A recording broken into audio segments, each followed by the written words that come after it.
Alors on va commencer cette table ronde sur l'intelligence artificielle. Tout d'abord, je remercie évidemment la FMES de nous permettre collectivement de traiter de la question de l'intelligence artificielle. Est-ce une révolution ou une évolution stratégique?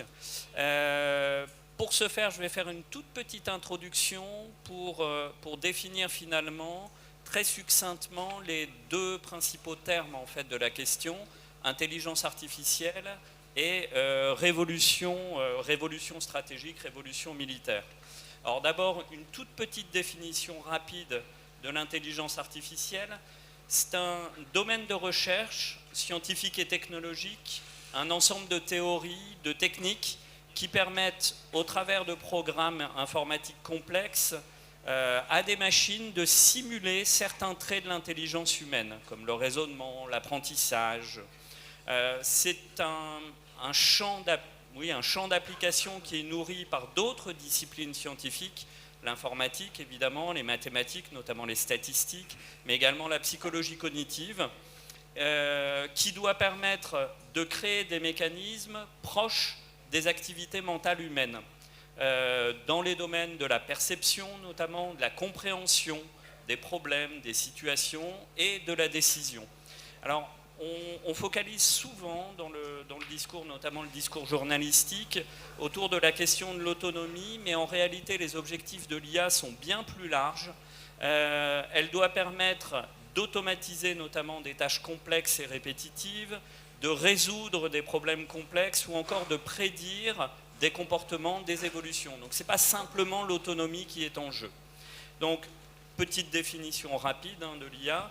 Maintenant, concernant l'autre terme de la question, qu'est-ce qu'une révolution stratégique? Alors là, je vais être un tout petit peu plus long. En sciences historiques, une révolution, c'est une rupture brutale, une remise en question de l'existant avec un arrêt des continuités politiques, sociales, voire même économiques.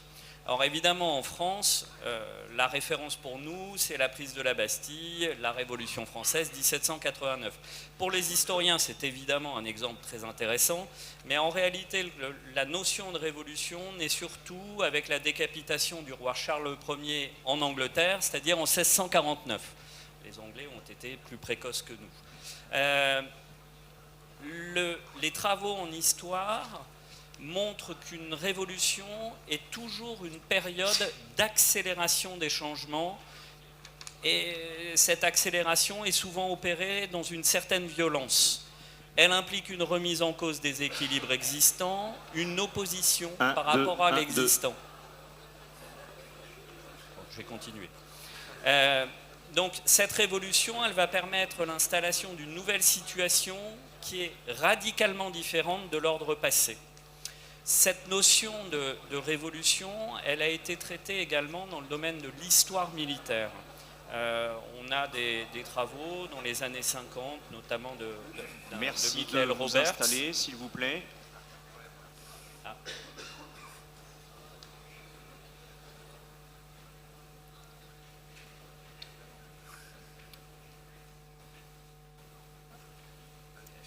Messieurs les directeurs généraux, messieurs les officiers généraux, mesdames les directrices, messieurs les directeurs. Alors, à mon avis, on a le retour d'une autre salle. Parce que, à moins qu'on nous ait menti et qu'il y ait des généraux à la table. Bon, je vais quand même continuer. Je vais essayer. Donc, une révolution militaire, c'est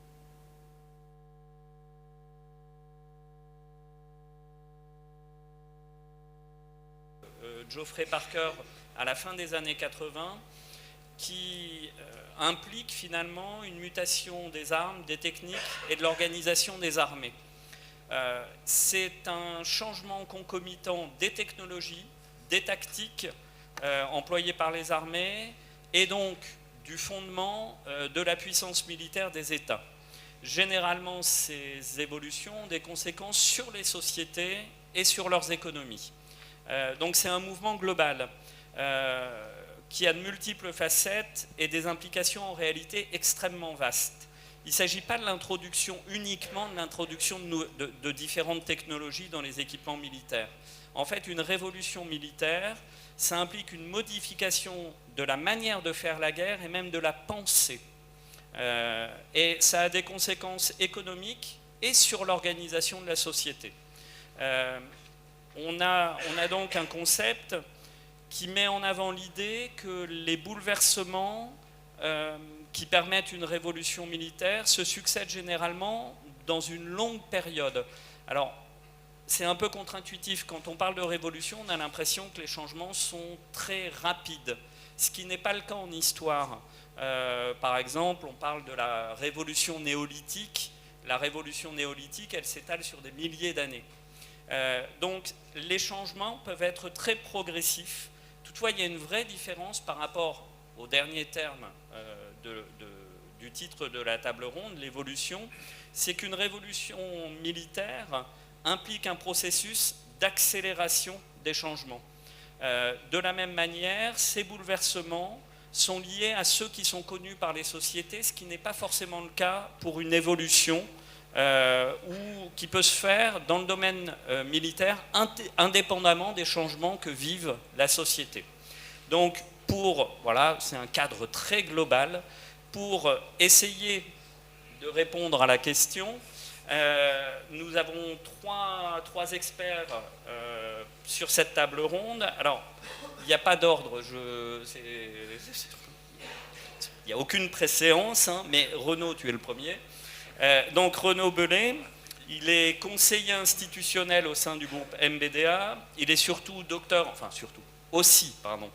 en sciences politiques. C'est un chercheur qui est spécialiste de l'économie de défense et de l'innovation dans le domaine de la défense. Michael Brossard est Global Head de la Cortex Factory du groupe Thales. Et au sein de cette structure, il dirige notamment l'entité qui est dédiée à l'IA, à l'intelligence artificielle. Enfin, dernier panéliste, Éric Papin est directeur technique au sein de Naval Group, ce qui fait que, grosse responsabilité, il a pour fonction de piloter la maîtrise technique de l'ensemble des activités du groupe, ce qui fait d'ailleurs qu'il est au COMEX du groupe. Alors, première question, vous remarquez que j'essaie d'aller très vite.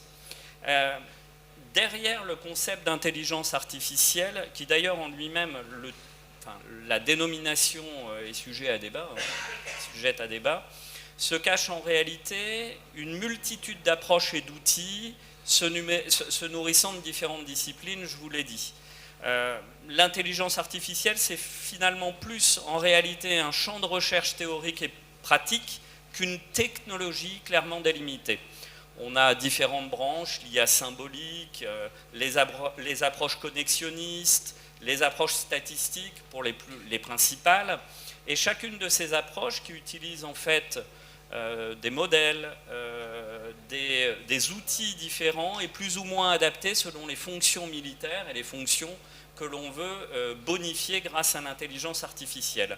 Et cette diversité, elle concerne également les fonctions militaires qui peuvent être soutenues par l'intelligence artificielle.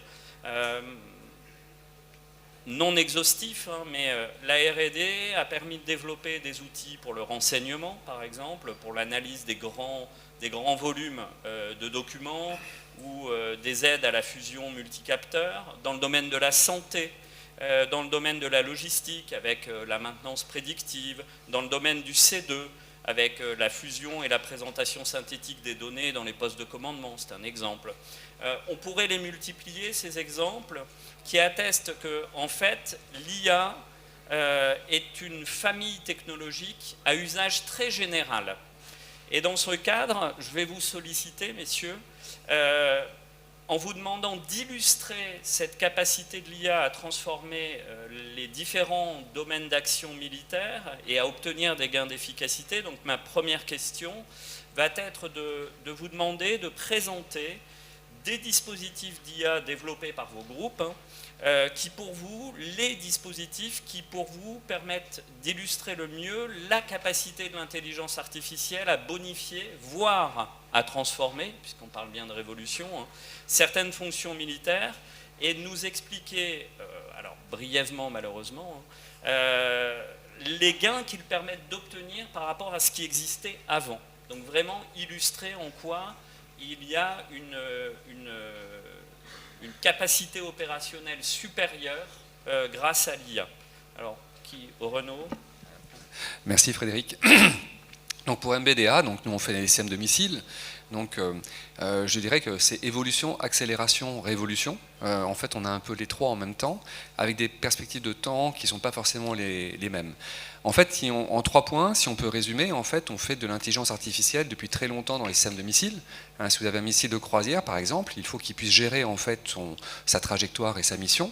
Donc, pour des centaines de kilomètres à parcourir avec des contraintes très, très, très fortes, on a intégré très rapidement dans des fonctionnalités, comme tu disais Frédéric, l'IA c'est une méthodologie d'algorithmie, mais après des déclinaisons d'applications très différentes. Par exemple, en termes de navigabilité, c'est très utile d'avoir des systèmes qui peuvent aider un missile à se repérer dans l'espace, par exemple, ou à gérer des informations, traiter des images. C'est très différent d'un roboteur, comme on l'a souvent en tête. Et donc ici, c'est quelque chose qu'on a introduit dès les années 70 en fait, chez MBDA pour gérer certaines missions. Et c'est une accélération parce que la technique permet de faire des choses nouvelles, mais aussi du point de vue de la révolution de l'art de la guerre, c'est une nécessité parce qu'on voit depuis l'Ukraine, mais même avant, des milieux non permissifs. Et donc on ne peut plus forcément télépiloter des missiles. On a besoin de leur donner une certaine autonomie pour gérer leur mission, pour pouvoir pénétrer des espaces non permissifs. Et donc avec souvent des contextes très agressifs en fait en termes de communication ou de manœuvre. Donc ça c'est la première dimension. Je pense qu'il y a une accélération, on peut faire des choses qui n'étaient pas possibles, avec des capacités de puissance de calcul aussi qui le permettent, parce qu'en fait la limite, en fait, l'algorithmie c'est une chose, mais il faut pouvoir traiter les données, pouvoir avoir des logiciels qui soient capables d'être embarqués. Ce qui est compliqué aussi, un missile c'est quand même contraint, comme un sous-marin d'ailleurs, à une échelle différente. Ça c'est une première transformation, donc on a une coévolution entre la technologie et les contextes d'emploi militaire qui font qu'on a une nécessité, mais bien sûr des critères éthiques à prendre en compte, mais néanmoins on voit bien qu'en Ukraine on a cette accélération beaucoup plus rapide, parce que le besoin opérationnel détermine aussi les choix que l'on peut faire du point de vue technique. La deuxième dimension, qui est aussi importante, c'est une transformation de la conception et la production.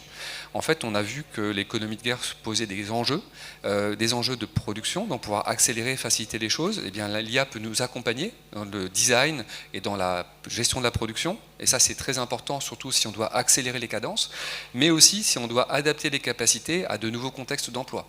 Comment mieux répondre, en fait, eh bien, l'assistance, en fait, au développement et à la production sont des éléments très importants. Et troisième dimension que je voudrais souligner, c'est que en fait, le missile, on peut l'améliorer, mais il faut surtout améliorer son usage pour que l'effet militaire final soit obtenu. Et donc ici, c'est une transformation très importante où l'IA va permettre de mieux gérer les moyens, optimiser les réponses, parce qu'on voit bien en Ukraine, les Russes utilisent beaucoup d'objets pour user en fait la défense aérienne et donc épuiser en fait les ressources. Donc c'est tout ce qu'il faut éviter. Et donc optimiser l'utilisation des moyens, c'est un enjeu très important. Et donc on voit qu'on a aussi une transformation du périmètre qui est en question. L'objet lui-même ne peut ne pas évoluer, mais on peut le valoriser grâce à de l'IA, des systèmes qui vont permettre de mieux l'utiliser, de l'optimiser. Et par exemple, MBDA a créé une start-up qui s'appelle Neod, dont la fonction est de développer des logiciels qui vont valoriser des systèmes, notamment le missile Acheron, qui est un missile anti-char par exemple. Comment faire en sorte qu'il soit plus efficace, de mieux comprendre le contexte opérationnel et mieux anticiper ce qui est le problème de la guerre, c'est à savoir l'incertitude sur l'environnement et le contexte d'opération. Et bien l'IA ici est un moyen aussi d'aider les armées plus globalement, plutôt que sur un système donné, dans un contexte de théâtre d'opérations données. Merci, je vais enchaîner. Donc, juste pour recalibrer, donc je suis en charge de l'industrialisation de l'IA du groupe Thales, donc vraiment pour les produits et les services. Donc voilà, donc vraiment notre question, c'est exactement ça, c'est quel est l'impact de l'IA dans les produits et les services, dans le concept de la guerre de demain. Et c'est vrai qu'aujourd'hui, la phrase que je dis parfois, c'est moi je fais des épices dans un plat. Je fais pas un plat, je fais pas un plat de spaghetti, on va dire, mais je fais un épice qui va donner du goût, qui va donner de l'impact. Et c'est sûr que donc je suis pas encore aujourd'hui au stade de révolution, je suis au stade d'évolution et d'amplification Est-ce que vous m'entendez bien? Enfin, j'ai l'impression que mon micro... voilà. Alors c'est sûr que l'IA, c'est d'abord la valeur, hein, c'est la vitesse. On utilise tous ChatGPT, on a conscience qu'en quelques secondes, on est capable d'avoir une réponse à peu près correcte sur une base de connaissances large. Ça donne parfois des meilleurs insights et ça, il faut travailler dessus. Et après, il y a certains autres enjeux. Maintenant, si je veux donner quelques exemples sur lesquels, très concrets qu'on a aujourd'hui en production ou vraiment près de la production. Donc il y a bien entendu tout ce qui va être IA autour de l'amplification des capteurs de Thales. Donc je vais donner quelques exemples. Si on regarde le Rafale, on a un module de guerre électronique qui s'appelle Spectra, qui va capter des millions et des millions de données, et justement c'est encore des spaghettis là. Donc tout un tas de fils qui sont très compliqués à comprendre. Et en fait, une IA, en quelques secondes, est capable de trier et de pré-mâcher le travail d'un opérateur. Après, on va revenir là-dessus, mais on a des principes de l'humain est toujours en contrôle. Donc à la fin, l'IA propose, et on va dire, et dans ce qu'on fait actuellement sur ce sujet-là, l'IA propose et l'humain dispose. Donc on va permettre de focaliser l'attention, enfin de pré-mâcher et de focaliser l'attention sur les choses qui sont a priori importantes. On va travailler aussi sur, on a un pod qu'on appelle Talio sur la Rafale, c'est une super caméra. Pareil, la super caméra peut identifier, faire tout le travail d'identification de points d'intérêt. Ça qui était auparavant fait par le pilote, donc on enlève de la charge cognitive, ça lui permet de travailler sur ce qui est vraiment important pour lui. Troisième exemple, aujourd'hui on a beaucoup plus de menaces, drones. Donc est-ce que c'est un drone ou est-ce que c'est un oiseau dans les radars? Il faut savoir. Donc pareil, on utilise de l'intelligence artificielle pour désambiguer des situations. Donc ça c'est très important, des radars qui peuvent être dans des bateaux, sur la terre, un peu partout. Donc ça c'est 3 cas très concrets sur des équipements Thales. Ensuite, on travaille beaucoup aussi sur les sujets d'autonomie, drone, essaim de drone. C'est un sujet qui est vraiment, on va dire, il y a énormément d'intérêt. Donc autour des essaims de drone, on va à la fois travailler sur des sujets pour enlever le brouillard de guerre. Donc on a des essaims de drone qui volent à un niveau qui sont pas, où les humains n'entendent pas, sont des drones. Et on arrive à vraiment construire une situation tactique. Est-ce que j'ai une section? C'est quoi son intention? Qu'est-ce qui va se passer? Et ça a été prouvé sur le terrain avec de très très bons résultats. Après, il y a la question donc des essaims, de l'intelligence distribuée, recomposable en fonction du contexte. Je pense que là, on est encore à l'étape de... on travaille dessus, je pense que ça va prendre un peu de temps. Ce qu'on voit encore en Ukraine, ce n'est pas vraiment utilisé. Ensuite, on en a parlé un petit peu, le mot C2, centre de commandement, où là, à la fois sur les échelons qui peuvent être tactiques, opérationnels ou stratégiques, c'est la notion de vitesse. Donc ça, on le voit en Ukraine, ça va à la vitesse du développement logiciel. Hein, donc c'est une question de semaines pour avoir quelque chose et pas une question de mois ou d'années. Et il y a un an, j'entendais en 3 semaines, on fait évoluer nos concepts d'opération. Donc tactique russe, contre-tactique, ça prenait 3 semaines. Aujourd'hui, j'entends quasiment quotidien. C'est-à-dire qu'en une journée, on est capable quasiment en temps réel, d'évoluer des tactiques. Et on est capable d'introduire des nouvelles fonctionnalités en 3 semaines. Donc là, tout ce que je dis, c'est une sorte de vitesse de la guerre. Vitesse, c'est le tempo de la guerre. Et c'est ça qui est la vraie révolution. Nous, en tant qu'humains, c'est quoi notre vitesse de réaction? Je sais pas, l'œil, c'est 100 millisecondes pour prendre l'oreille, c'est 30 millisecondes. Si on a une IA face à nous qui a 1 milliseconde de temps de réaction, elle fait 99 mouvements sans que nous ne voit rien. Donc c'est ça le sujet en fait. C'est la vitesse c'est le tempo. Et il faut qu'on se mette à ce tempo.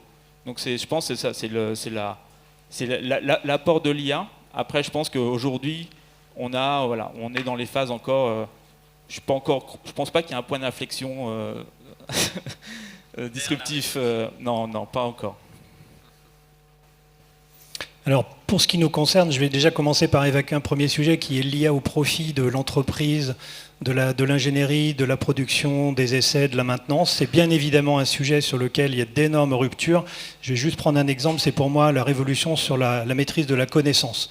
l'IA et en particulier les LLM et la capacité de gérer des multiples données permettent d'amener la bonne information au bon endroit au bon moment et donc d'éviter les erreurs de procédure, de savoir comment dépanner quelque chose, de savoir comment prendre toute la connaissance acquise par les prédécesseurs et la mettre au bon niveau. Ça, c'est un élément majeur, mais je pense que je vais décaler un peu plus tôt vers les applications de défense et distinguer deux domaines. Le premier domaine, c'est ce qui se passe à terre. Le deuxième domaine, c'est ce qui se passe à bord des navires. La révolution, et ça a été dit par mes prédécesseurs, c'est vraiment la massivité des données, l'arrivée des données de tout type. Alors, pour les bateaux, c'est des données qui sont générées lors des déplacements des bateaux, lors des déploiements, lors des opérations. Ces données, aujourd'hui, elles ne sont pas exploitées. Elles sont assez silotées dans les systèmes et l'IA nous permet, pourvu que les réseaux à bord soient disposés pour ça, de rendre ces données accessibles pour l'équipage, de leur permettre de les analyser, de leur permettre de les croiser. Et ça, c'est quelque chose qui est absolument une rupture, vraiment, de se dire qu'en temps réel, on est capable de mélanger des informations venant de systèmes qui aujourd'hui ne se parlent pas et de créer de la valeur ajoutée pour l'équipage qui conduit son bateau. Alors ça peut être optimiser l'énergie, ça peut être bien évidemment optimiser les opérations, ça peut être bien déterminer si on a un état cyber nominal ou un risque, un signal faible qui apparaît, ça peut être aussi détecter des défaillances d'équipement et tout de suite demander un soutien. Donc ça, c'est le premier point. Deuxième point, c'est la capacité de résister face à des nouvelles menaces. Alors ça a été dit, la menace en particulier des drones, qui sont une menace nouvelle pour laquelle les systèmes d'armes n'ont pas été forcément pensés à leur conception et à leur réalisation, nécessitent de mettre en place des nouvelles doctrines et de pouvoir détecter, de pouvoir classer, identifier et puis proposer une décision à l'équipage de manière extrêmement rapide. Et là, on retrouve, à partir de ce qui a été dit, la capacité à la fois de bénéficier de senseurs plus intelligents. Ça, c'est le travail de nos collègues qui sont en charge des capteurs. Et bien évidemment, c'est une richesse très importante que nous, en tant qu'architectes intégrateurs, on va utiliser. Mais aussi, notre rôle, c'est de mélanger les données de ces différents capteurs, de les enrichir avec finalement de la création de valeur, là encore. Pour la lutte en champ proche, la lutte contre les menaces asymétriques ou la lutte anti-drone, on peut mélanger des informations venant de l'optronique, venant du radar du bateau ou radar mis en place spécifiquement pour des menaces anti-drone, et à ce moment-là, arriver à discriminer l'arrivée d'un drone ou l'arrivée d'un missile et de pouvoir proposer des réactions. Ça, c'est vraiment essentiel et c'est une valeur ajoutée. L'autre point que je voulais mentionner, c'est les drones. Donc, dans le domaine naval, il y a une vraie explosion des drones navals, que ce soit des drones de surface, que ce soit des drones sous-marins.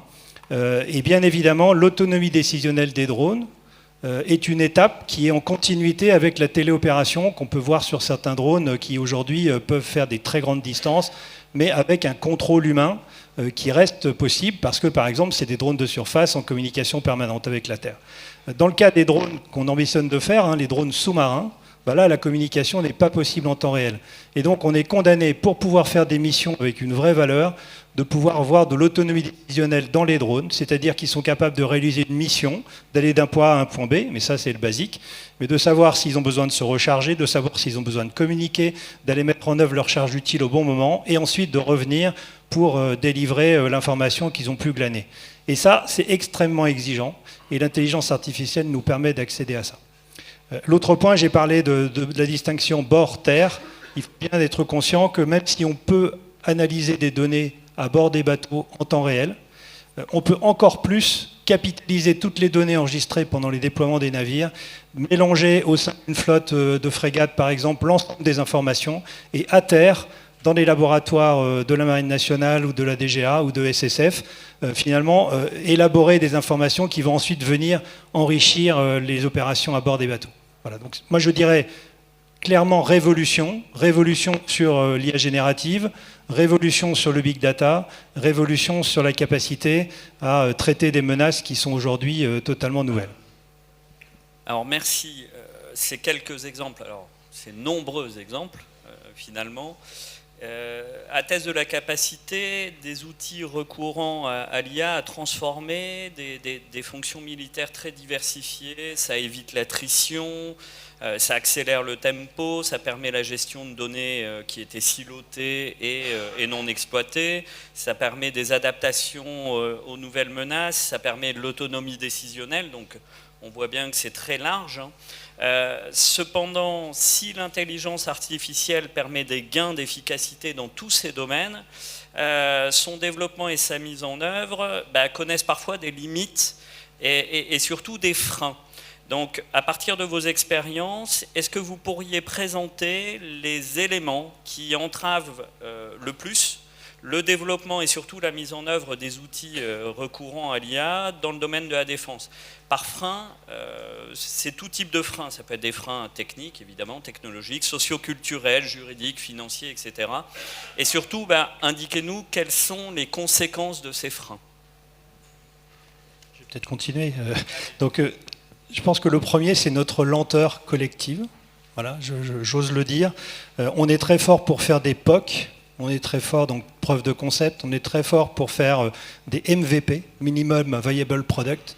Par contre, le passage à l'échelle, c'est-à-dire équiper une flotte de navires avec des systèmes qui sont opérationnels, là, on ne va pas assez vite, clairement. Alors, il ne s'agit pas d'accuser qui que ce soit, je pense qu'on est tous collectivement porteurs d'une part de responsabilité, mais il me semble que c'est le point qu'il faut absolument traiter. Alors, cette lenteur, en fait, elle vient de plusieurs choses. Si je reviens à ce que j'ai dit juste avant, la première lenteur, c'est l'accessibilité aux données. Alors, il y a plusieurs types de freins. Il y a un premier frein juridique, qui est que l'État a clairement défini que les données générées par un navire en exploitation étaient la propriété de l'État. C'est absolument indubitable et personne ne le conteste. Simplement, les mécanismes pour qu'ensuite les industriels puissent récupérer une partie des données qu'ils ont même générées avec leur système pour pouvoir améliorer la conception et proposer des améliorations, ça c'est encore un petit peu lent. On y travaille, il y avait encore des réunions hier avec le ministère des Armées pour pouvoir traiter le sujet, mais c'est une des raisons, tant qu'on n'a pas de data, on n'a pas d'IA. Voilà, faut quand même se garder ce motto en tête, il est très important. Le deuxième point, c'est l'appropriation. On parle beaucoup de use case, de cas d'usage, voilà, et on se pose beaucoup de questions. Est-ce que j'ai le bon cas d'usage ou pas ? Ma réponse, c'est essayons. Voilà. Au lieu de passer des mois et des mois à se dire si c'est le bon use case, faisons-le, mettons-le dans les mains des marins, laissons-les expérimenter. Peut-être que 9 fois sur 10, ça ne sera pas le bon et qu'il faudra recommencer, mais au moins 1 fois sur 10, on aura fait quelque chose. Et moi, j'ai été marqué par une déclaration du chef d'état-major de la marine quand il est passé dans nos locaux fin août. Il a dit « Ce qui m'empêche de dormir, c'est qu'il existe une solution pour améliorer les capacités opérationnelles d'un navire et qu'elle ne soit pas instantanément à bord. » Voilà. Et moi, ça m'a marqué. Et maintenant, tous les jours qui passent, je me dis qu'est-ce que je peux faire pour accélérer la mise à bord des solutions qui sont indispensables pour les marins. Si je peux rebondir sur ce que tu disais, Eric, je pense que cette notion d'accès aux données est essentielle. Il y a des résistances qui sont sociologiques, parce qu'on transforme les armées. Alvin Toffler disait que transformer une armée, c'était pratiquement vouloir arrêter un char en lui jetant des marshmallows. C'est un peu ça. Il y a une inertie qui est liée à une chose qui est très positive, c'est-à-dire que la mission de défense doit être maintenue. Donc on ne peut pas mettre en péril la réalisation des missions par un changement technologique qui serait non maîtrisé. Donc la transition est une phase qui est compliquée à gérer. Mais comme tu disais, le problème c'est que parfois on n'a pas le choix. Alors le problème que l'on a quand même dans notre pays, qui est une chance, c'est qu'on n'est pas en guerre.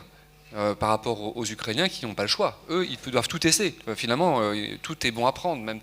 Donc, ils sont prêts à expérimenter des choses qu'on ne ferait pas pour des raisons de processus, de validation, de certification.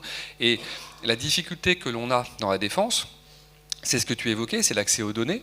C'est qu'en fait, il ne faut pas se comparer aux GAFAM. Les GAFAM, ils ont plein de données. Le problème, c'est plutôt de gérer ces données que d'en avoir. Et en plus, sur des domaines, sur un spectre qui est très facile, parce qu'ils connaissent leur environnement. Ils développent des algorithmes qui vont traiter des données très, très particulières par rapport à un objectif très spécifique. Or, il y a plusieurs dimensions qu'il faut garder en tête dans le développement des systèmes de défense. Premièrement, l'accès à la donnée est compliqué, pour des raisons de confidentialité au-delà de la propriété. On ne va pas donner des données opérationnelles sur le Rafale ou d'autres des sous-marins comme ça à n'importe qui. Donc la création de l'acte de données, c'est un élément essentiel et je pense qu'on a un progrès énorme à faire ici pour définir des conditions où on peut utiliser ces données pour entraîner des modèles, sinon ça ne marche pas. Mais le problème que l'on a aussi, c'est qu'on est dans un environnement qui n'est pas maîtrisé. Quand vous voulez vendre de la publicité que vous appelez Google, c'est extrêmement facile parce que votre environnement il est complètement paramétré. Le propre de la guerre, c'est d'agir dans un environnement non connu, avec souvent des données très peu nombreuses. Donc c'est beaucoup plus compliqué à développer comme modèle. Et donc ici, ça suppose aussi de pouvoir simuler au fait des environnements, de définir donc avec les armées des scénarios qui permettent de faire des systèmes qui sont, enfin, de développer des modèles qui sont crédibles par rapport à l'environnement auquel seront confrontés les militaires. L'incertitude sur le terrain. Prenez un exemple. Vous avez un véhicule, un robot terrestre et une voiture autonome. La voiture autonome, son environnement, il est très facile à vectoriser. On sait ce que c'est que des bâtiments, des routes. C'est pas simple, mais c'est beaucoup plus simple que d'envoyer un robot dans un terrain où il ne sait pas du tout comment sera l'environnement. Des herbes peuvent être un problème pour bloquer le déplacement d'un robot terrestre. On voit bien ici que la complexité est démultipliée, donc il faut le prendre en compte. Ça suppose un travail de coévolution. Et enfin, un équipement n'existe que parce qu'il y a une doctrine d'emploi. Donc ça veut dire qu'ici que les armées doivent définir aussi comment elles vont utiliser les systèmes pour définir le type d'algorithme que l'on peut développer. Ça n'a pas de sens sinon. La mission définit les moyens techniques, c'est pas l'inverse. Bien sûr, on peut utiliser un moyen technique de manière opportuniste, mais c'est beaucoup plus compliqué dans le domaine de la défense, où on a justement la vie des gens entre nos mains.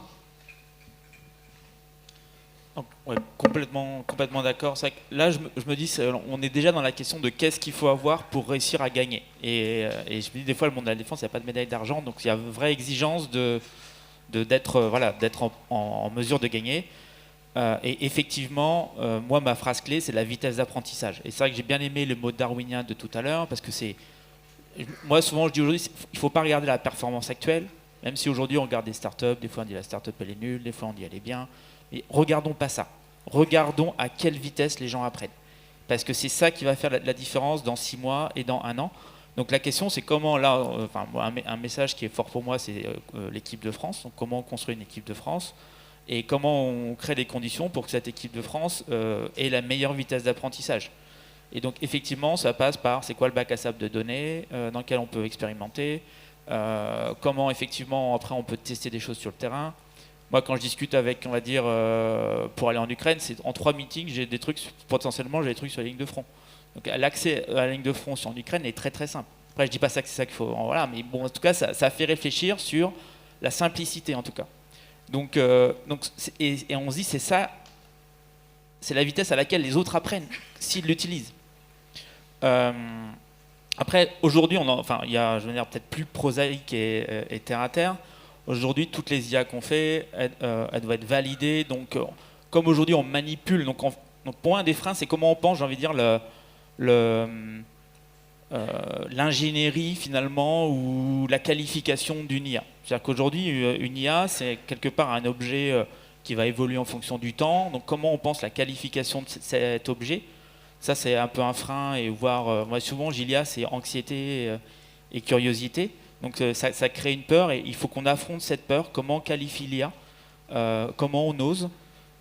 Après, effectivement, il y a un challenge technique, mais souvent, après, on arrive sur une complexité, enfin un challenge humain. Donc, comment s'assurer qu'un humain un opérateur, moi je fais beaucoup d'IA appliquée, donc c'est-à-dire pour quelqu'un dans son métier, il va avoir un outil qui va compléter ce qu'il avait avant. Donc quelqu'un doit travailler de manière un peu différente. Donc il y a tout un travail d'adoption et aussi tout à l'heure on a parlé des processus. Une phrase que j'ai entendue il y a une vingtaine d'années, c'est la technologie, ça prend, le coût d'une transformation technologique c'est 1, transformer un humain c'est 10 et une société c'est 100. Donc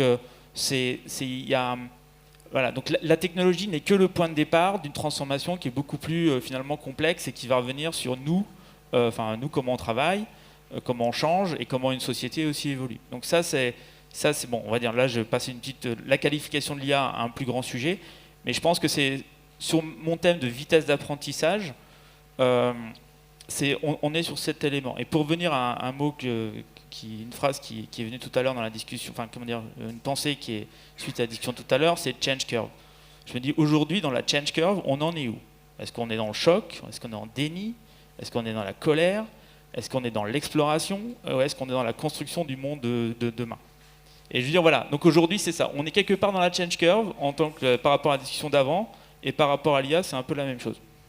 Si je peux me permettre, j'aurais juste rajouté un mot parce qu'il y a un point qui est très important. Pour accélérer le frein qui est majeur, on a parlé des données, on a parlé du volet juridique, il y a un volet technique qu'il ne faut pas sous-estimer. On est sur des produits à temps long.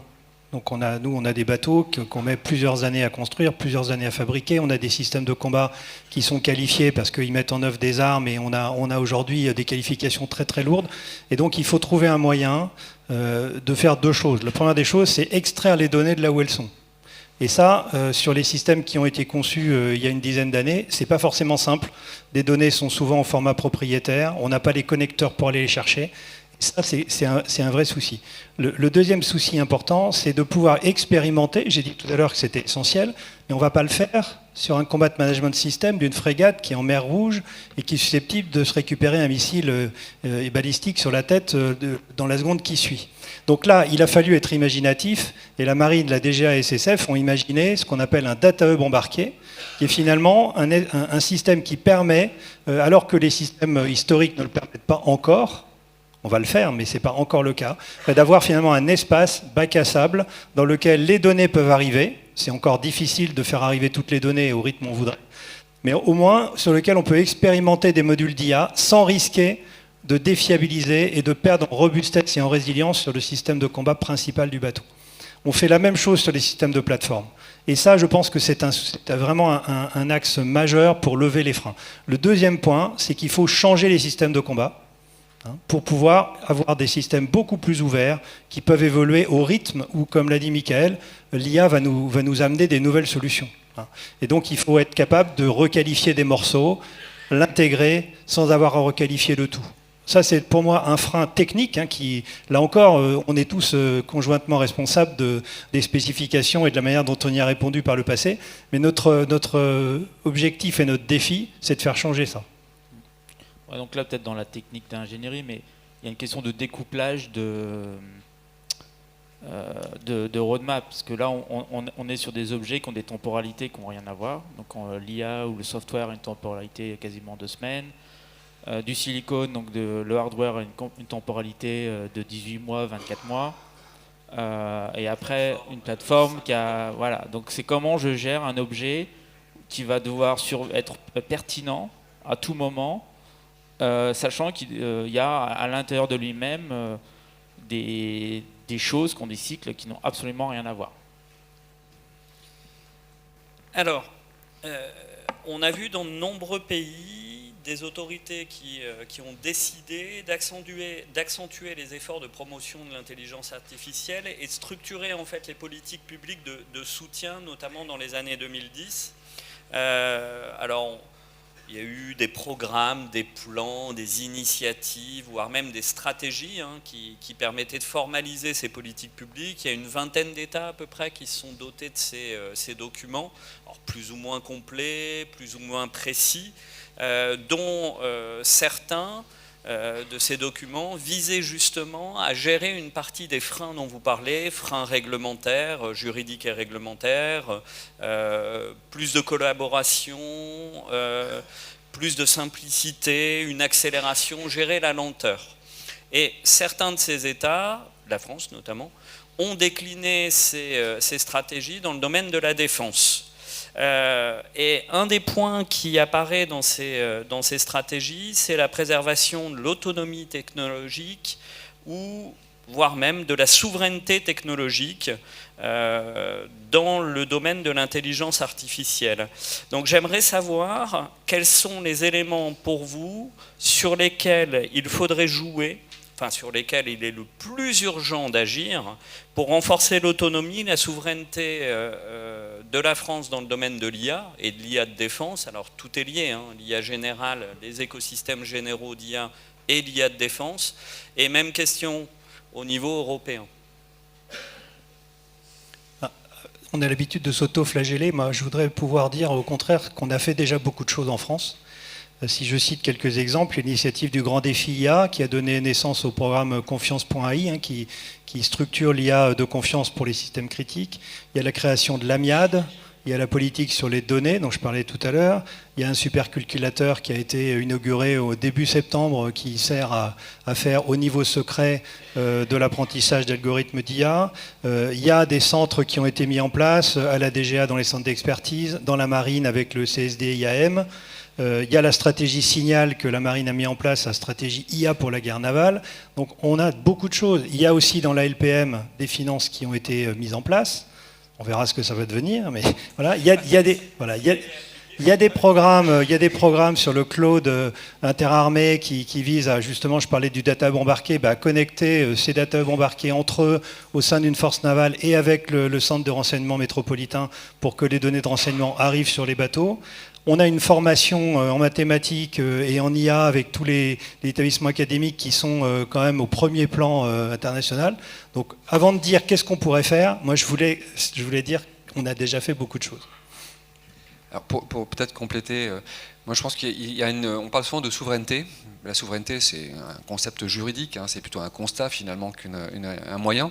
En fait, la question, c'est la maîtrise des outils. Et dans la défense, plus qu'ailleurs, on a besoin d'avoir une connaissance, une maîtrise des outils pour être certain de savoir l'effet que ça peut avoir et pouvoir faire des modifications. Le tempo qu'on évoquait tout à l'heure, hein, parfois c'est à la semaine, à la journée de faire des modifications. Il faut éviter d'avoir des boîtes noires. Et le risque, c'est ça. Dans la défense, c'est de se retrouver avec un outil où on dépend d'un fournisseur et on ne sait pas comment pouvoir faire des modifications. Donc ça, c'est extrêmement dangereux. Alors, si on regarde un petit peu la presse, on peut avoir le sentiment que, on est complètement dépassé. Vu les centaines de milliards de dollars qu'investissent les Américains dans le domaine, le coût des puces spécialisées de Nvidia pour faire des capacités de calcul, on pourrait penser qu'on est dépassé. Mais il faut garder en tête que les investissements qui sont faits dans ces domaines sont dans des domaines assez spécifiques qui ne répondent pas toujours aux besoins militaires non plus. Et donc les modèles LLM, c'est pas forcément ce dont on a besoin. Pour certaines fonctionnalités, certainement, mais pas pour tout. On a d'autres applications. Et donc ici, il faut savoir aussi choisir les domaines sur lesquels on veut s'investir.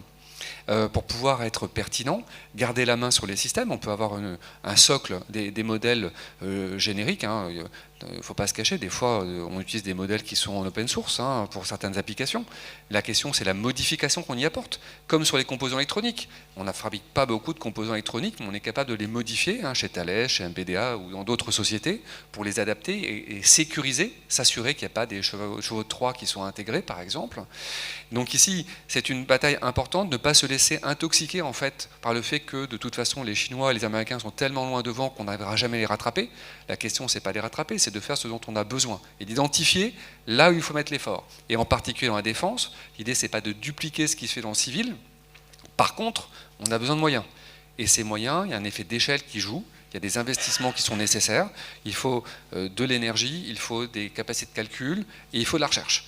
Et donc là, il faut voir comment on peut avoir des économies de gamme et d'échelle avec les autres Européens pour ne pas se laisser dépasser, parce qu'il y a des effets de seuil aussi au bas, vers le bas. En dessous d'un certain seuil, investir quelque chose ou rien, ça a pratiquement le même effet. Donc ici, il faut définir les seuils critiques d'investissement pour ne pas se laisser dépasser.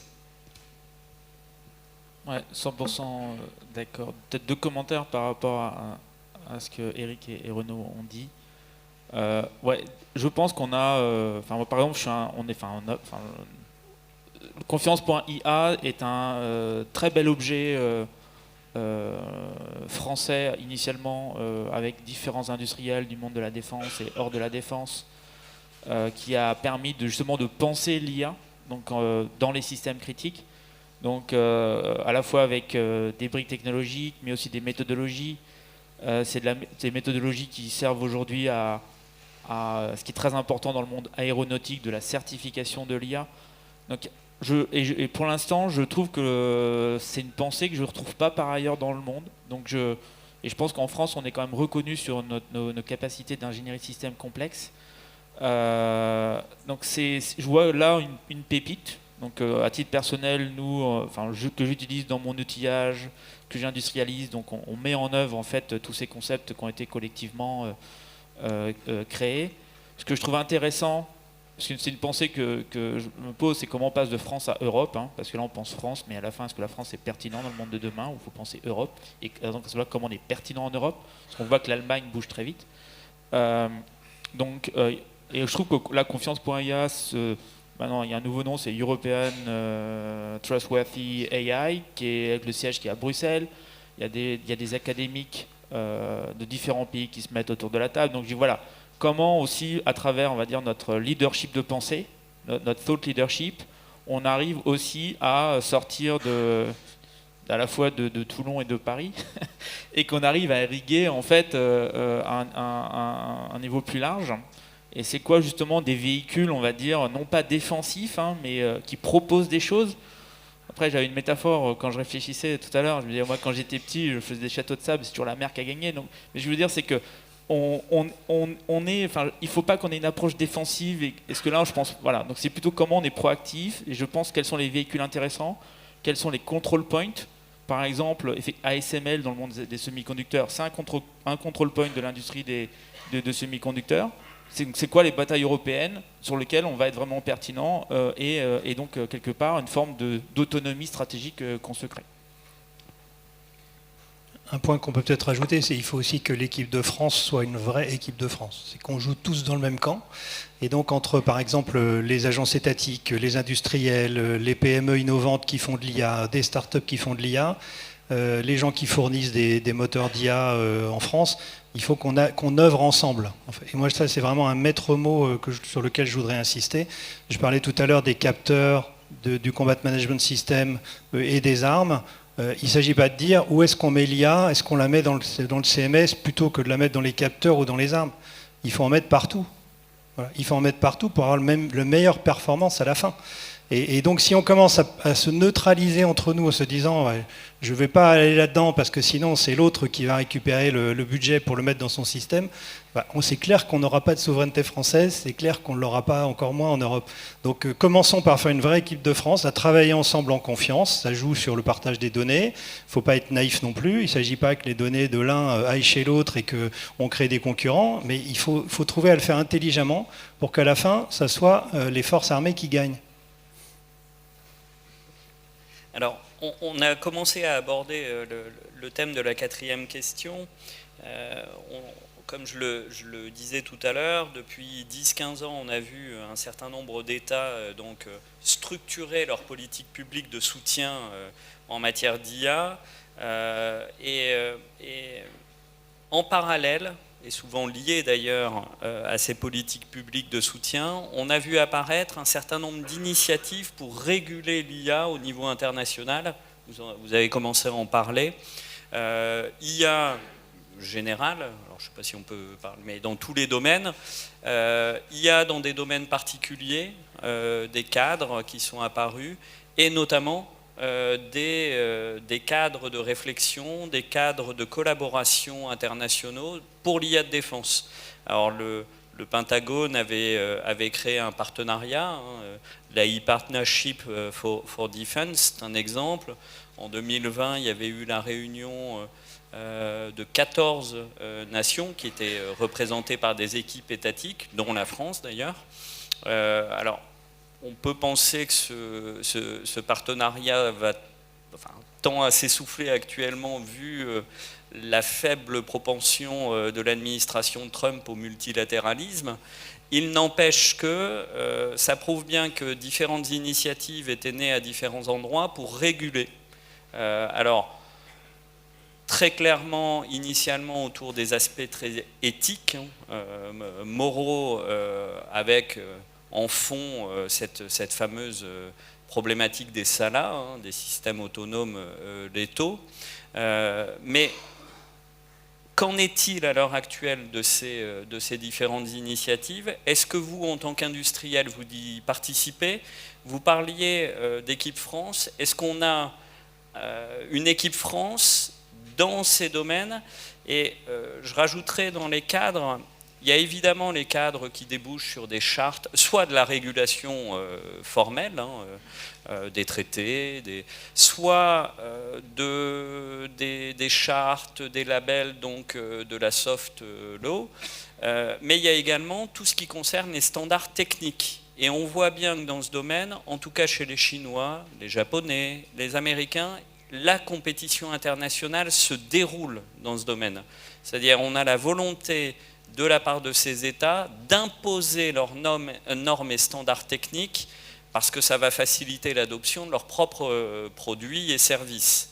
Donc, vous, en tant qu'industriel, quelle est votre position face à ces différents mouvements ? Pour revenir sur le dernier point que tu as évoqué, qui est un peu différent, c'est une vraie bataille. Je pense que la normalisation, la standardisation en anglais est un élément qui est un peu négligé. Souvent, moi, j'ai des collègues ingénieurs qui me disent les standards, c'est pas un problème, on les applique. Oui, mais c'est un problème. Si on ne fait que les appliquer, il faut aussi les définir, parce que ça va permettre aussi à certains d'avoir un avantage compétitif, là, plutôt qu'un avantage militaire. Donc, c'est une bataille très importante, surtout pour la défense, de ne pas se faire imposer des standards qui ne correspondraient pas à ces usages en fait de la technologie. Alors, ça c'est un sujet en soi, je pense que c'est dans le domaine purement militaire. Tu as évoqué les SALA, ça fait à peu près 15 ans qu'on a des discussions à Genève sur le sujet. Alors c'est la difficulté que l'on a, enfin en tout cas de manière soutenue, voilà. Donc sur les systèmes autonomes létaux, comment faire en sorte qu'on ait des applications du droit militaire international, c'est le problème des coûts du fait qu'on est dans une situation d'évolution. Et on n'est pas dans une stabilité, une maturité des technologies. Et donc, en fait, on a une ambivalence des États qui, d'un côté, voudraient quand même qu'on reste dans les clous, en quelque sorte, du droit humanitaire international, mais qui, en même temps, ne veulent pas se brider par anticipation par rapport à un potentiel qui pourrait être utile à terme. Et on le voit dans la définition d'un système autonome. Les définitions sont à la fois... Elles définissent tout en laissant des contours assez flous pour permettre une certaine flexibilité dans l'usage. Et donc ça, c'est un petit peu un défi pour nous. En fait, on peut tout faire quelque part. Je dirais qu'en Ukraine, ils font un peu tout et n'importe quoi. Il y a un moment donné, quand même, il faut garder en tête qu'on cherche à avoir un effet militaire qui doit aboutir à une conclusion politique. Et donc, on ne peut pas faire tout et n'importe quoi. La meilleure bombe, c'est pas la plus grosse. C'est celle qui est bien utilisée par rapport à un effet pour contraindre l'adversaire à se soumettre à notre volonté ou à arrêter son ambition. Et donc ça, c'est un élément qu'il faut garder en tête parce que les systèmes autonomes ou tous les systèmes IA fonctionnent avec un environnement où il y a des combattants. Et donc il faut que le combattant soit en confiance et qu'il puisse conduire sa mission. Il ne faut pas que ce soit contre-productif. Donc déjà au niveau militaire, c'est un élément important. Ensuite, il faut arrêter le combat. Et donc, il faut aussi maîtriser les effets. Et ça, c'est l'intérêt de la normalisation. Alors, on peut le voir en disant, oui, on s'impose des contraintes que ne s'imposeraient pas des Chinois ou des Américains. C'est certainement vrai. Mais ça, c'est une vision peut-être à court terme. À long terme, il faut trouver un équilibre qui permette d'assurer qu'on ait cette maîtrise de l'effet militaire final, recherché, et qu'on puisse proposer une option politique aux décideurs politiques. Et donc ça, je pense que c'est une force aussi en termes de finalité, de conception de notre position en tant qu'industriel par rapport aux armées et par rapport aux politiques.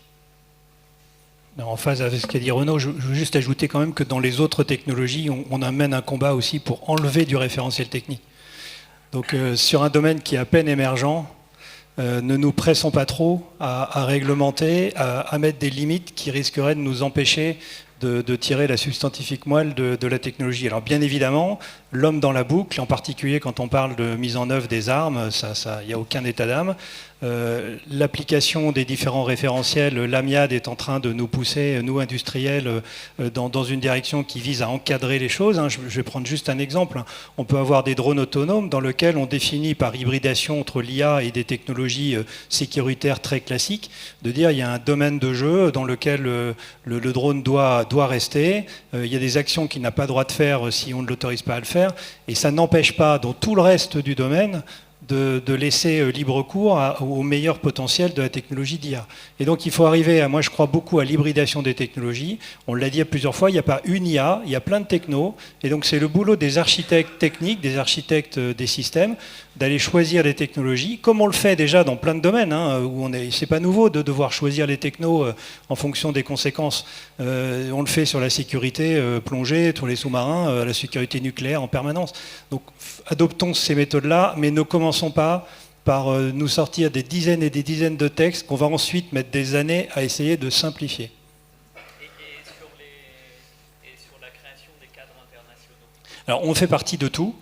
On participe à tout parce que bien évidemment il ne s'agit pas de se laisser imposer des textes. Voilà, non, on participe, on contribue en portant le message que je viens de porter là, c'est-à-dire le juste nécessaire et pas de surenchère pour nous bloquer. Bien évidemment, je distingue ce qui se passe dans les entreprises.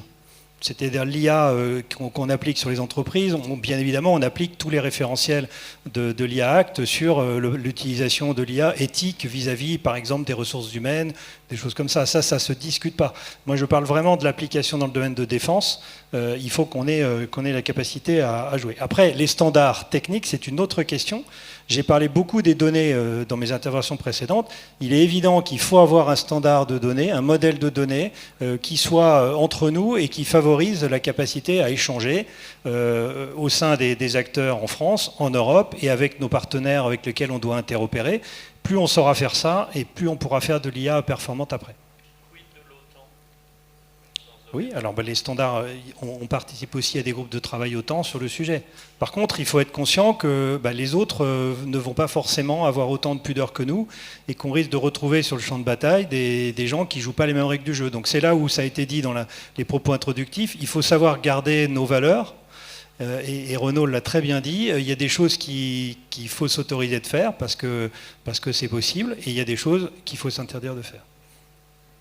Peut-être 2-3 commentaires. Bon, déjà, en fait, on allie beaucoup IA et autonomie. Enfin, il y a des systèmes autonomes qui n'ont pas d'IA. Donc déjà, on n'introduit pas l'autonomie avec l'IA. Donc c'est je pense, une notion importante. Après, je suis aussi complètement d'accord. Enfin, je vois poindre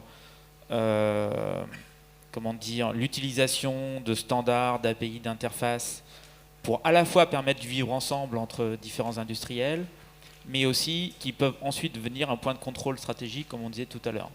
Poussé par, il y a des initiatives américaines qui vont dans ce domaine-là, qui peuvent après venir vers l'OTAN, qui vont devenir par la France. Donc on en revient encore une fois tout à l'heure à être force de proposition, voilà, comment on arrive aussi à mettre notre grain, être autour de la table.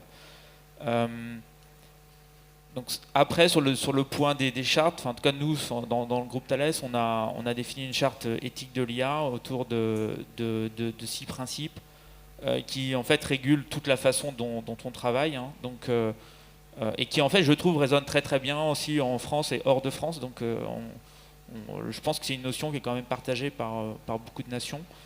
Donc tout ce qui va être effectivement l'humain en contrôle. Moi, ce que je trouve, c'est que là, il y a comme un déplacement, on dirait, de la norme de l'humain in the loop à l'humain over the loop.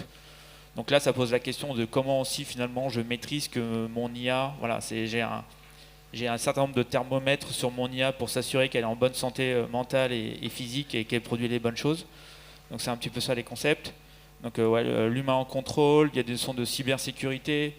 Ce qu'on voit, c'est que l'IA aujourd'hui, c'est devenu une cible, hein. On target une IA. Une IA, c'est du software, c'est vulnérable. Donc, ça peut se leurrer, ça peut se polluer, ça peut se reverse engineer. Enfin, donc, ça devient. Donc, comment aussi on arrive à faire une intelligence artificielle qui est fiable quelque part. On sait que c'est la mienne, elle n'a pas été polluée et j'ai enlevé certaines vulnérabilités qui sont, je pense, très intrinsèques à des fondamentaux de certains algorithmes. Donc on a des activités de friendly hackers qui cherchent à faire ça de notre côté.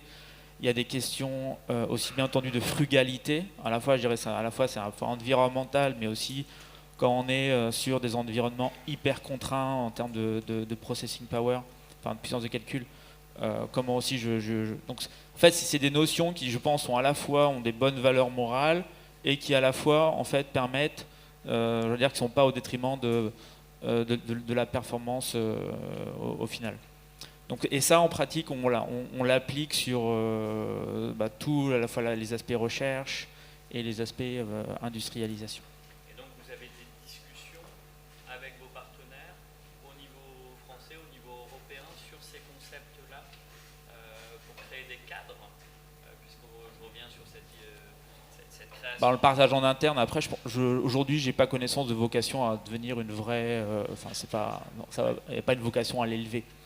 À titre personnel, je ne vois pas la vocation. Je pense qu'aujourd'hui, on est quand même plus la tendance générale, c'est plutôt trouver le chemin pour arriver à la notion de performance et c'est vrai que, l'aspect régulation, soyons mesurés. Alors, normalement, devait apparaître des questions. qui n'apparaissent pas, puisque vous pouvez poser... Ah, si. Ah, pardon. Oui, je suis médisant, pardon. Alors, le problème, c'est que pour moi, c'est pile la distance qui est compliquée au niveau de mes lunettes. Alors, on va prendre la... Alors, juste une toute petite explication sur le système. Donc, vous pouvez, au travers de QR code, poser des questions.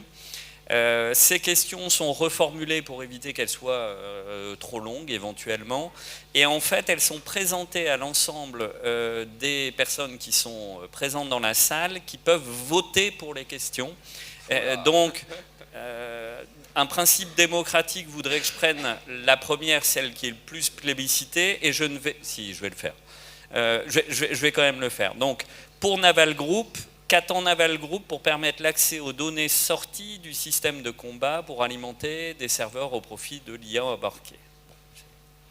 Qu'est-ce qu'on attend? D'abord, on fait des choses déjà. La situation tactique est pour les bateaux qui sont équipés de data hub embarqués. Il y a quelques frames qui sont équipés, un peu le porte-avions. Voilà, on a la situation tactique qui est envoyée vers le data hub embarqué et qui permet à l'équipage, sur ce data hub embarqué, de croiser les données de la situation tactique, de l'enrichir. Alors, ce qui est vrai, c'est qu'aujourd'hui, il n'y a que cette donnée-là, ce qu'on appelle un data product, c'est une donnée situation tactique. C'est déjà très bien, la situation tactique. C'est tout ce qu'il y a dans l'environnement de la force navale comme objet d'intérêt. Mais c'est vrai que ce ne sont pas l'ensemble des données qui arrivent au Combat Management System. On pourrait dire la même chose pour la partie plateforme d'ailleurs. Alors pourquoi? Parce que d'abord, j'ai parlé de connecteurs tout à l'heure, c'est un peu technique, mais les données, je vous ai dit, elles sont dans certains cas au format encore propriétaire, parce que les systèmes qu'on a à bord des bateaux aujourd'hui, ils n'étaient pas à l'ère du data centré. Ça, c'est la première chose. La deuxième chose, c'est que vous faites un connecteur pour une version de Combat Management System, il y a des évolutions qui sont faites sur cette version, et bien le modèle de données peut changer. Et le connecteur, il faut le faire évoluer. Voilà. Donc, ce travail-là, enfin, on est conscient, et j'aime bien la façon dont la question est posée, parce que qu'attend Naval Group, sous-entendu, vous êtes en retard, vous ne faites pas ce qu'il faut. Et je pense qu'il faut expliquer ça. Non, mais je ne le prends pas du tout comme une mise en cause, je suis parfaitement conscient de ce truc-là. Ce que je voudrais, c'est que l'Assemblée ici présente comprenne en fait l'enjeu. D'abord pour ce qui concerne Naval Group, mais aussi, imaginez-vous, j'ai dit tout à l'heure, j'ai parlé de capteurs, j'ai parlé d'effecteurs, on peut parler d'actionneurs, de moteurs diesel, de turbines, de tout un tas de choses dont il serait extrêmement précieux de pouvoir récupérer les données aussi.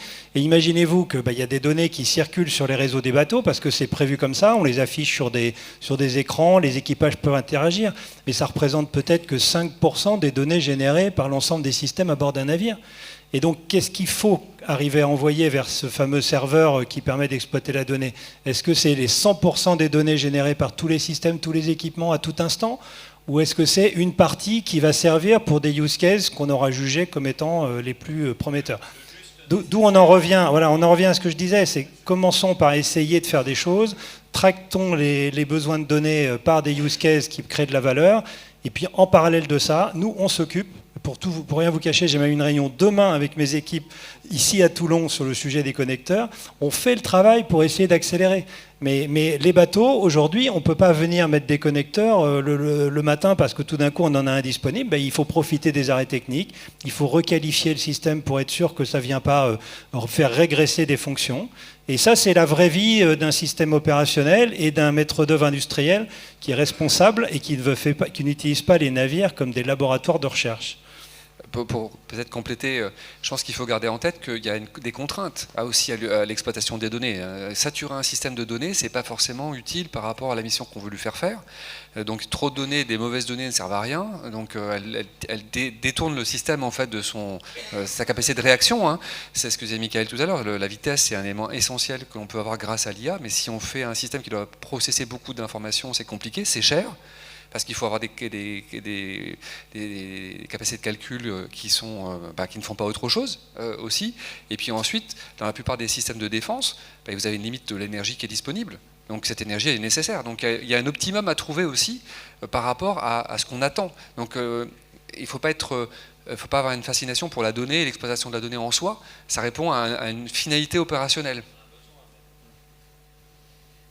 Je vais prendre la deuxième parce que je l'aime bien, mais je reviendrai probablement sur la première après. Le développement de l'IA pourrait-il être ralenti avec les normes écologiques?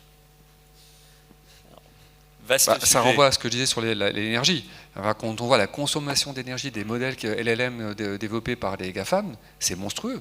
C'est la production des puces plus la consommation d'énergie. Enfin, on voit quand même les GAFAM qui sont en train de négocier des réouvertures de centrales nucléaires pour leur propre consommation. Donc ici, est-ce que ce type de modèle est approprié aussi par rapport aux besoins des armées? Ça renvoie à la question du type de l'algorithmique que l'on veut faire, pour quelle fonctionnalité, avec quel tempo. Mais ça pose aussi une question. On a deux types d'approches que l'on peut avoir, et c'est une question qui se pose pour tous les systèmes ici. C'est est-ce qu'on embarque des algorithmes sur des systèmes ou des sous-systèmes, ou est-ce qu'on a des clouds sur lesquels on va processer l'information qui vont être redistribuées ensuite vers les plateformes ou les armements? Et ça, c'est une question qui peut se poser. Où est l'optimum en fait de traitement avec des contraintes différentes, puisque si c'est embarqué, il faut plus d'énergie, donc c'est pas forcément compatible, mais en même temps ça donne de l'autonomie par rapport, non pas au sens de la décision, mais au terme de l'isolement par rapport à un réseau. Alors que si on va dans une logique de réseau, on peut regrouper, centraliser des données et redistribuer, ce qui permet d'alléger en fait les systèmes embarqués, mais ça suppose une robustesse, on parlait de la cybersécurité, mais aussi le déni d'accès en termes de communication, c'est un enjeu. Donc il y a on voit bien ici qu'il y a des choix qui sont pas évidents, mais il y a des vraies décisions stratégiques à prendre. Mais est-ce que ces choix seront déterminés par ces fameuses normes? Pardon. Est-ce que ces normes seront déterminées par des besoins opérationnels ou par des normes environnementales? En fait, on est dépendant. Moi, je pense qu'on ne peut pas vivre hors sol. Pendant très longtemps, les armées ont vécu en ne subissant pas les normes civiles. Après, on a eu le droit à des dérogations. Et maintenant, on a des droits à dérogations temporaires. Et certainement, dans le futur, on n'aura pas de dérogation du tout. Donc, il y a quand même une tendance générale à appliquer les normes aux armées comme aux autres. Donc ça veut dire ici qu'il faut, Eric le mentionnait, on a des équipements, alors un missile peut avoir une durée de vie de 10 ans, un sous-marin 30 ans, un porte-avions 50 ans.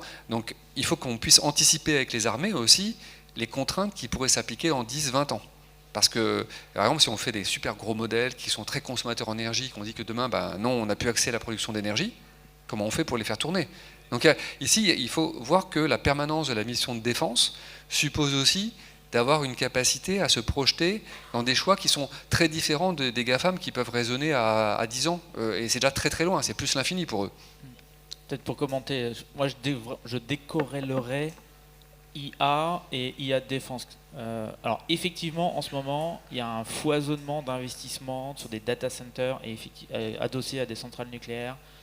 Il y a des milliards qui ont été annoncés à l'AI Summit.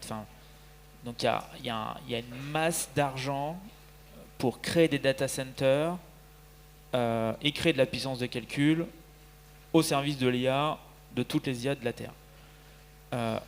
Mon constat pour l'instant, c'est que le monde militaire, quasiment par construction, il y a des notions de swap, size, weight and power, qui sont fondamentales.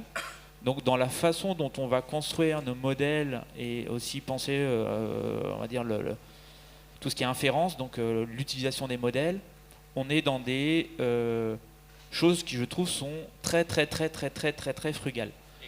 Ouais. Donc vu de loin, si j'ai oui, non, je dirais non. Moi, je souscris complètement sur le non. Là encore, il faut distinguer l'IA grand public et pour les entreprises, où on est tous des entreprises responsables et donc on doit nous-mêmes, dans notre usage de l'IA, le limiter. Mais par contre, quand on est à bord d'un navire et l'impact environnemental de la flotte militaire française sur l'environnement est quand même assez faible, ne commençons pas à nous bloquer sur ce truc-là. La vraie question, c'est de quelle puissance de calcul a-t-on besoin à bord des bateaux? Est-ce qu'on est capable de l'installer? Ma réponse est oui. Et donc on peut y aller. Voilà. Maintenant, il faut aussi garder à l'esprit qu'un des usages de l'IA peut être d'optimiser la consommation d'énergie à bord des bateaux. Et que finalement, si on regarde le bilan, il est forcément, à mon avis, positif plutôt que négatif. Et même pour aller plus loin sur ce que tu dis, je pense qu'on va développer des algorithmes qui vont aider à gérer les algorithmes d'IA pour les priorités, notamment en termes d'usage, parce qu'on n'a pas besoin de faire tout en même temps de la même manière. Par exemple, quand vous avez un avion qui doit aller avoir un pilotage du vol, c'est pas la même chose que le pilotage du système d'armes, et à un moment donné, on peut avoir des basculements. Donc il faut qu'il y ait un IA qui optimise ça par rapport à la contrainte. L'environnement de défense est toujours avec des ressources rares. La frugalité, je pense que on est beaucoup plus raisonnable que les autres parce qu'on sait qu'on n'aura pas l'accès à la ressource. On essaie d'optimiser parce qu'on n'a pas le choix. Et donc, par construction, quelque part, on est plutôt vertueux par rapport à beaucoup d'activités civiles qui peuvent se plugger à une centrale nucléaire à quelques kilomètres. Quand on est au milieu de nulle part, sans source d'approvisionnement, la logistique, c'est la force des armées. Parce que justement, c'est ce qui permet de maintenir un flux, mais ce flux est forcément contraint. Il a de fortes chances d'être interrompu ou de ne pas être interopérable. Pensez par exemple au carburant pour les aéronautiques, c'est un défi majeur quand on se déploie dans un pays où on ne peut pas aller à la pompe chercher de l'essence. Donc plutôt vertueuse la défense. Par défaut, oui, mais il ne faut pas le présenter comme ça. Enfin. La vérité. Première question cette fois-ci, plébiscité. Donc on revient sur la question de la souveraineté, mais vous avez parlé des LLM, donc on a déjà abordé le sujet. Que pensez-vous de l'incitation à utiliser des LLM français ou européens, comme par exemple le chat de Mistral au lieu de chat GPT? Est-ce que ça fait partie de la souveraineté de systématiquement penser européen, français? Oui. Non, en fait, ce que je vois sur le sujet des LLM, il y a toujours une notion souveraine. C'est pas seulement, je vois par exemple au Canada, on me pousse pour utiliser Cohere, qui est un LLM local. Au Middle East, s'il y a des LLM arabes. Donc la notion de, effectivement, chaque pays aujourd'hui essaie de faire grandir son LLM souverain. Moi, ce que je trouve assez incroyable, c'est que Mistral a réussi à gagner, à la dimension européenne. Et je pense qu'on doit être fier de ça. Et on doit, je pense qu'il faut soutenir. Ouais. En Angleterre, on me dit Mistral c'est bien. En Allemagne, on me dit Mistral c'est bien. Et rien que ça, je trouve que c'est incroyable. Donc ouais, je trouve, voilà, déjà. Après, donc ça, c'est son souveraineté, et ils sont connectés à très très haut niveau. Ils sont aussi soutenus par Nvidia, qui les aide, qui leur donne peut-être une dimension plus que au-delà de la France. Et après, à titre personnel, ils sont très bons sur notamment des systèmes frugaux. Ils sont très bons sur, on parlait de connecteurs de données. Enfin, ils ont un catalogue qui sont intéressants. Donc, au-delà de l'aspect souverain, il y a des notions de performance. Et après, nous, moi, à titre personnel aussi, on regarde des choses qui sont hors de Mistral, sur des notions de performance. À la fin, nos modèles souvent sont plutôt on-premise, déconnectés, etc. Donc, on peut utiliser différentes choses. Mais je trouve que c'est une très très bonne, une très belle histoire et à faire grandir. Pas mieux. Alors, en tant que représentant de groupes industriels, développez-vous des coopérations à l'échelle européenne dans le domaine de l'IA de défense? J'allais dire oui, ça paraît évident. D'une part parce que vous êtes des groupes européens d'une certaine manière, mais dans quel domaine? Plus ou moins. Certains, oui, certains plus que d'autres. Oui. Dans quel domaine et avec quelles limites? Alors, sans rentrer dans les questions de secret industriel, hein, mais... Alors, on a des compétences que l'on développe entre les différents pôles en Europe, pour BDA. Je pense que chez Thales, c'est pareil. Après, avec une limite, c'est que les armées de chaque pays, les ministères de chaque pays veulent avoir une protection de couches. Donc, je dirais qu'il faut distinguer le socle technologique que l'on peut développer et qu'on peut essayer de partager, de choses qui sont des applications assez spécifiques, où là, le secret et la protection s'appliquent même entre alliés. Donc, c'est un petit peu la difficulté par rapport au monde civil de l'IA, où on est beaucoup plus sur un monde plus ouvert, plus d'échanges, où en fait on est prêt à partager parce qu'on va attendre que les autres améliorent ce qu'on a pu faire aussi par rapport à ce qui est plus compliqué dans la défense. l'open source de défense, c'est pas pour maintenant, quoi. Le principe de la défense, c'est le secret et le cloisonnement. Donc, c'est des logiques qui sont plus difficiles à faire vivre ensemble, mais c'est vrai dans tous les domaines techniques. MBDA qui a beaucoup de programmes en coopération, eh bien, il y a plein de niveaux de restrictions d'accès physique ou numérique pour les gens qui travaillent sur différents projets. Après, c'est aux armées aussi. Donc ici, nous, on peut être force de proposition, on peut chercher à mutualiser des compétences, mais il faut que les pays s'entendent pour mettre en place des cadres de partage. Donc après, ça dépend le niveau de spécificité. Si on fait des projets qui sont plutôt d'ordre de la R&D, c'est peut-être plus facile pour développer des choses qui sont plus génériques, des briques, que des choses qui sont applicatives, par exemple. Oui, c'est ce que j'allais dire aussi. On peut coopérer à l'échelle européenne, voire mondiale, puisqu'on a des coopérations avec l'Inde, par exemple. C'est sur des niveaux de TRL assez bas pour avoir des algorithmes. Et ensuite, on arrive très très vite sur des données qui sont sensibles. On arrive très très vite sur de la concurrence. Un domaine naval en Europe, il ne vous a pas échappé qu'on était tous assez concurrents. Et donc, on a soit des domaines très souverains dans lesquels on ne va pas coopérer, soit des domaines plus internationaux sur lesquels on est concurrent. Donc, on arrive à le faire sur la recherche, parce que la recherche, elle doit être ouverte au plus grand nombre. Mais par contre, dès qu'on commence à s'approcher de passage à l'échelle, on ne le fait pas encore. Peut-être que ça viendra. Il y a plein de domaines où on le fait, mais pas celui-là encore. Et je l'ai dit tout à l'heure, les freins, pour le moment, ils ne sont pas encore sur ce niveau-là. Ils sont vraiment sur récupérer la donnée, la sortir, avoir les architectures numériques adaptées. Et ce n'est pas encore là-dessus sur lequel on doit coopérer en premier. Ouais, c'est encore un peu tôt. Ouais, je suis d'accord. Après, c'est vrai que sur ces notions-là, on est encore sur des notions très souveraines. Donc, faire traverser la frontière à un modèle, c'est pas simple. Donc voilà, exactement. Donc en fait, déjà, nous dans toutes les architectures, déjà on pense, c'est un élément fondamental de quelles sont des briques technologiques qui pourraient avoir vocation à sortir des frontières et quels sont tous les mécanismes à mettre en place pour justement avoir un effet à la fin bénéfique si on pense multi-pays. Mais c'est vrai que donc, ça rajoute des contraintes aussi dans la façon dont on pense, parce que faire passer du code, des modèles d'IA d'une frontière à une autre, encore une fois, c'est un domaine aussi qu'on doit penser. C'est que la DGA doit penser, etc. Donc on est en exploration, courbe d'apprentissage, c'est quoi l'élément qui est vraiment fondamental, où est la différenciation de la France, etc. etc. Donc je pense qu'aujourd'hui, c'est vrai que, comme le dit Eric, je pense d'abord qu'il faut faire l'équipe de France et après on fera l'équipe d'Europe. Peut-être juste, Frédéric, pour compléter, il y a deux approches. Il y a soit les entreprises développent des choses en interne, ou ont des choses en interne qu'elles peuvent partager entre leurs différents pays. Ça, c'est compliqué. Il y a aussi la dimension fédératrice que peuvent jouer les programmes européens, dans le Fonds européen de défense ou demain dans EDIP. Peut-être que là, on aura un socle commun de base, en fait, entre les pays. Donc voilà, il y a différentes logiques qui sont à l'œuvre. Oui. Mais là, on repasse sur une couche qui est politique. Très clairement. Oui, mais on est nativement dans une logique européenne dans ce cadre-là, ce que je voulais dire. Oui, tout à fait. Alors ça, je pense que ça va être pour toi. Quel intérêt a-t-on à développer des missiles complexes et très onéreux quand le conflit en Ukraine semble montrer l'intérêt des frappes massives à bas coût.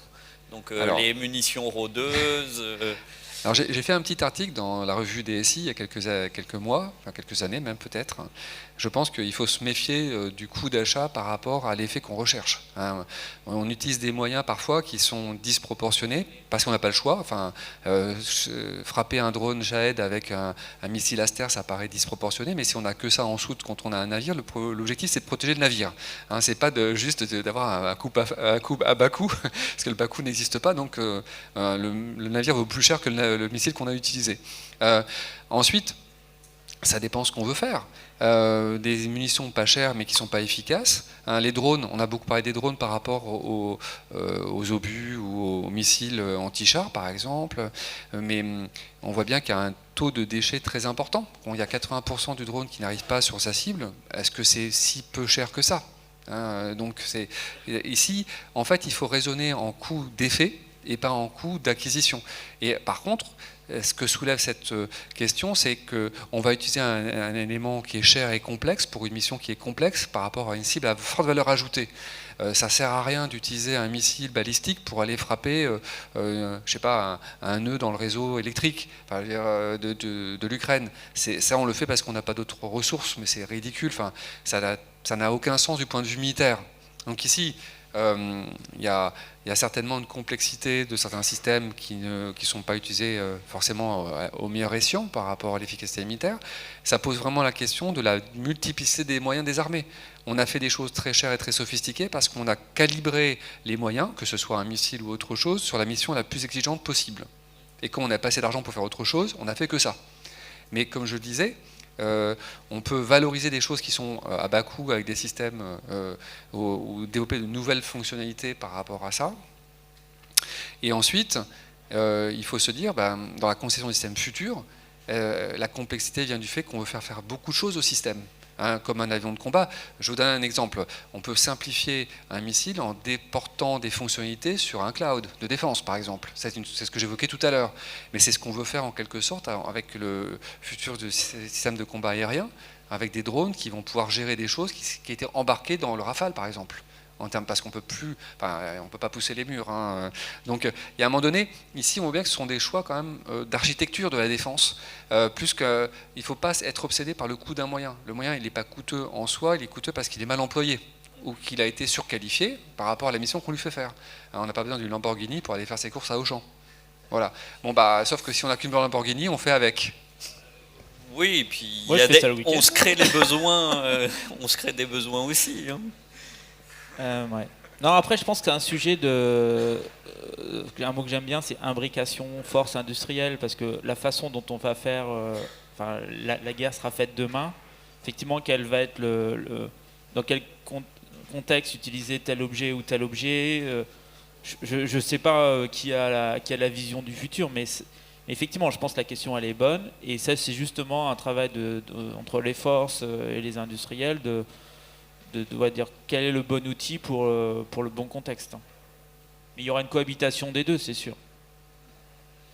Lesquelles proportions, j'en sais rien. Alors, je vais prendre la dernière question, mais les réponses doivent être très très rapides parce que j'ai eu une instruction ferme de finir à midi. Quel intérêt a-t-on Avec la montée de la guerre numérique et de l'IA, va-t-on vers des armées avec moins d'hommes sur le terrain? C'est un des objectifs qui est affiché avec le déploiement notamment dans le domaine naval, moins d'hommes d'équipage sur le terrain et plus d'experts derrière les écrans. Donc, est-ce qu'il va falloir faire une révolution interne avec une culture numérique plus forte et surtout des talents, un effort de formation au sein des armées elles-mêmes?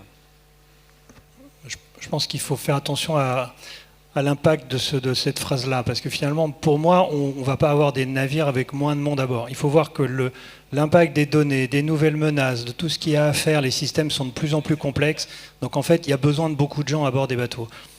Mais par contre, il ne faut pas leur faire la même chose. Et donc ça pose la question du rapport entre l'équipage et l'IA, ou les drones d'ailleurs. Vous savez que quand on ne veut pas envoyer une auprès des côtes, on peut envoyer un sous-marin, du sous-marin on peut envoyer des drones, ou on peut envoyer des commandos, et donc ça va dans le sens de la question, c'est-à-dire qu'on préserve l'homme des endroits où le risque est le plus élevé, et si on peut faire ça avec l'IA et avec les drones, tant mieux.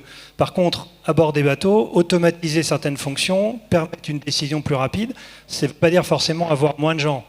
Et ça veut dire avec des gens dont le profil par contre est différent d'aujourd'hui, c'est-à-dire que moi, je me rappelle quand j'ai commencé ma carrière sur le SNLE type Triomphant, il y avait 111 personnes à bord, dont un instrumentiste. L'instrumentiste, c'est celui qui composait quelque chose aux automates. Aujourd'hui, il n'y a pas un marin à bord qui ne sait pas comment marche un automate programmable. Demain, ça va sans doute être la même chose. On va avoir des spécialistes des réseaux, des infrastructures as a service, plateformes as a service, de la techno cloud, des microservices, des modèles de données. Donc ça va changer leur formation.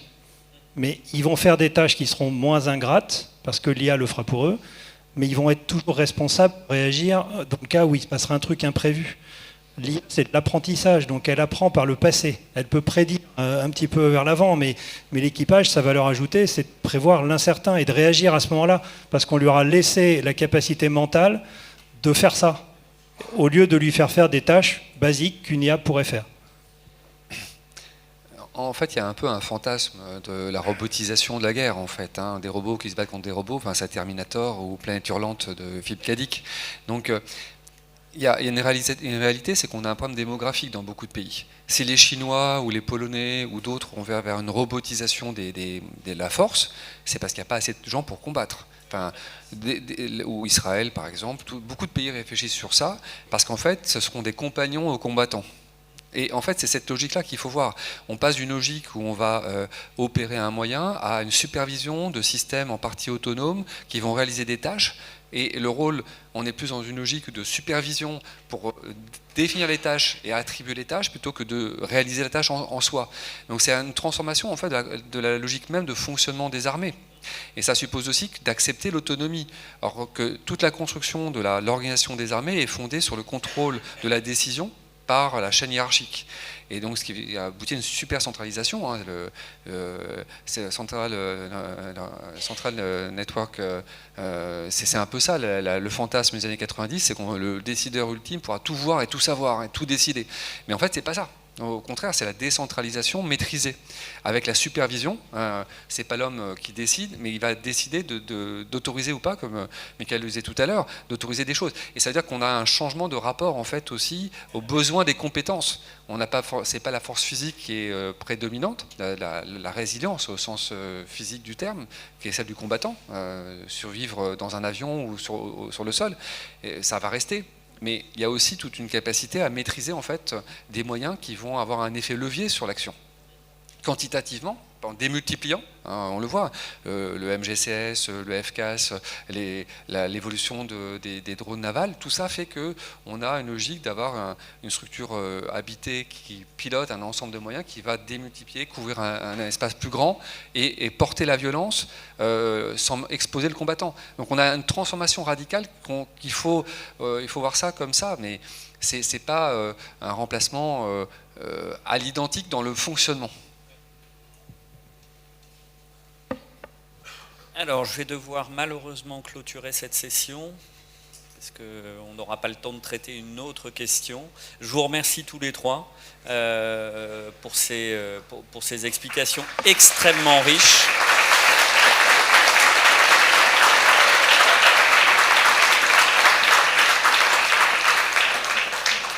Et je vous remercie à vous, le public, pour ces questions très intéressantes. Merci.